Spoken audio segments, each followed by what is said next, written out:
People, hope your all doing good. ఈరోజు అయితే మా హాలిడేస్ లాస్ట్ డే అనమాట. బేసిక్గా ఈ హాలిడేస్ అయ్యాక కూడా పెద్దగా క్లాసెస్ ఏం లేవు. నేను ఏదో ఫీల్ అయిపోతున్నాను హాలిడేస్ అయిపోతున్నాయని. కానీ చిన్న చిన్న పనులు మిగిలిపోయాయి కాలేజ్లో సైన్స్ పెట్టించుకునేవంతా. ఇంకా లాస్ట్ డే ఆఫ్ హాలిడేస్లో బ్రేక్ఫాస్ట్కి వచ్చాము. టీ అయితే ఖచ్చితంగా ఉండాలి కదా. ఇవాళ అయితే ఉత్తప్పం పెట్టారు.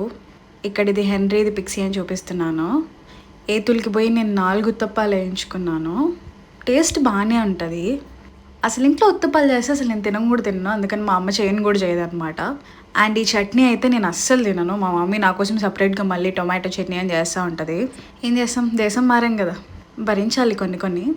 3 తిన్నాక అసలు నాకు పట్టట్లేదు, తినలేకపోతున్నాను. చూడ్డానికి చిన్న చిన్నగా బుడ్డి బుడ్డిగా ఉన్నాయి కానీ కడుపు నిండిపోతుంది అసలు.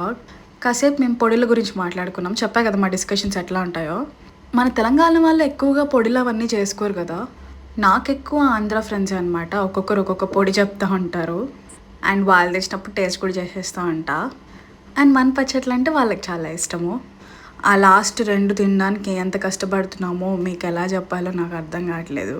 సో ఎనీహౌ ఈరోజు లాస్ట్ డే ఆఫ్ హాలిడే కాబట్టి బాగా పడుకోవాలనుకున్నాము. ఏదో పెద్దగా ఇన్ని రోజులు ఏదో పీకి పొడిచినట్టు కానీ అదే చేసాము ఇన్ని రోజులు కూడా. నేను బ్రేక్ఫాస్ట్ ప్లేట్లో పెట్టుకున్నప్పుడు ఒక కప్ ఆఫ్ టీ తీసుకుంటాను. మళ్ళీ బ్రేక్ఫాస్ట్ అయ్యాక ఒకటి తీసుకుంటాను. ఎందుకంటే ముందు తీసుకున్నది అసలు తాగను నేను. ఆ ఫస్ట్ స్టెప్ సాటిస్ఫాక్షన్, ఇంకా మళ్ళీ అయిపోతుందని భయం లేకుండా ఉంటుంది నాకు. ఇంకా బ్రేక్ఫాస్ట్ తినేసి బయటకు వచ్చాము. స్పెట్స్ ఉన్న వాళ్ళకే నా కష్టం అర్థమవుతుంది. మీకు అలానే అనిపిస్తే కామెంట్ చేయండి. Please do like, share and subscribe. Bye bye.